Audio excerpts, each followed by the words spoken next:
Let's get a check now on our markets for the week, and I'm joined by author and analyst Elaine Kub. Between planting and a pandemic, it's a time in ag unlike any other. And one way those are intersecting is with the recent closure of a major pork processing plant in Sioux Falls, South Dakota. It's a plant that accounts for about 5% of U.S. pork production. And I began the conversation with Elaine this week by asking what this means for ag.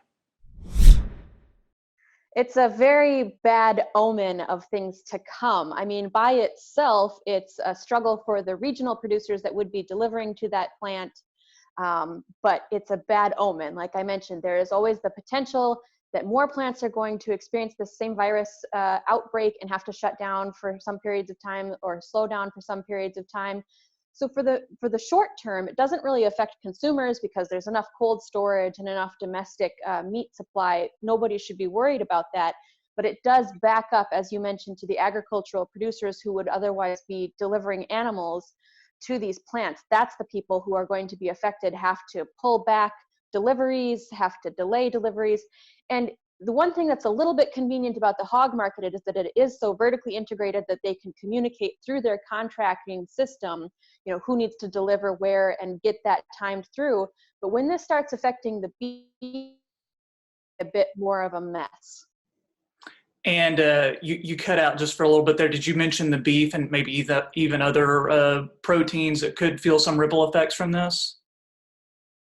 Yes, when this starts affecting the beef industry, or if the beef packing plants have to shut down or slow down to the same degree, it will be much more complicated to get the scheduling and the delivery of the animals sorted through a complex supply chain.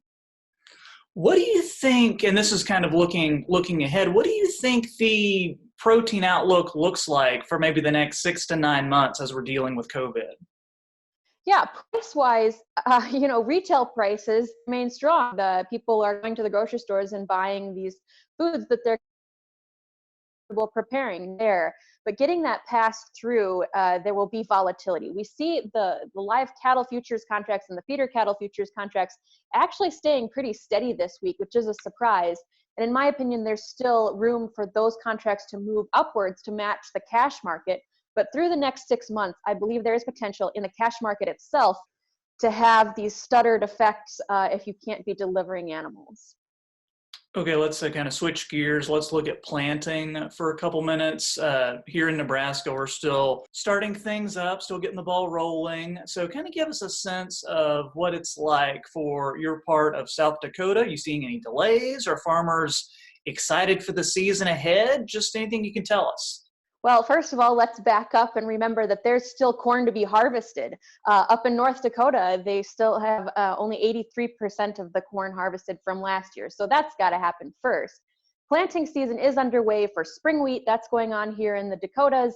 And yes, I think the industry as a whole is excited or glad that we are essential workers and we get to keep on doing our work, and that planting, as long as the supply chain remains unchallenged for fertilizer and seed and those things, as long as that all goes through, planting should go on apace. We have a nice clear window of weather here that should hopefully get some things dried out and help that scenario. And then corn continuing to be a big story. I know that everybody's focused on what's next with ethanol. So kind of give us a sense of how the market has been handling this over the past week or so.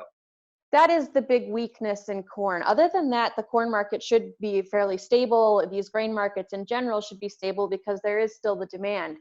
But the fuel demand has been severely affected by this coronavirus. So looking forward, it really depends on how long the coronavirus affects driving demand. If you see folks not driving to work, not driving to school, not driving to events, that reduces the fuel demand. So how long does that continue? You're talking about ethanol plants already slowed down. It's really hard to project an overall volume that will be lost because we don't know how long it will last. Already we're seeing the lowest ethanol production numbers we've seen in a decade. So it's not too surprising that we've seen corn basis weaken 10 to 15 cents locally in all locations where there are ethanol plants.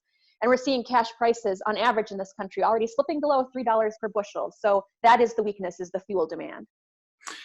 Do you think maybe it complicates matters that a lot of folks are gearing up to plant even more corn this upcoming season. So do you foresee that as a problem over the next few months? And maybe is there anything producers can do now to try and get ahead of the game in that regard? I don't necessarily think that the numbers that we saw in the March prospective plantings report are going to come to fruition because the world has changed that say went out. I think already farmers are able to see the different price ratio between soybeans and corn or between spring wheat and corn and see the opportunities in some other crops. And I don't think we're going to see that 97 million acres of corn. And finally today, Elaine, I saw a quote from you in an article where you mentioned that all the assets in the grain market are moving together, and all in all, they've been kind of moving in a downward direction. So what have you been telling producers as to how they can navigate business decisions amid COVID-19? Yeah, I think there is potential for more bearishness. So if it's possible, I mean, if you're a fairly efficient producer, likely that you might even be able to lock in profits even at these disappointing levels that we're seeing right now. So that's always the strategy, is to lock in a profit if it's there. If it's not there, again, to be aware that there could be more pain before this ever gets better, and that this could be a fairly long-term effect that affects crude oil prices, that affects ethanol prices, and that ultimately affects corn prices and soybean prices and everything. There's certainly the potential for all of this demand destruction to make things worse.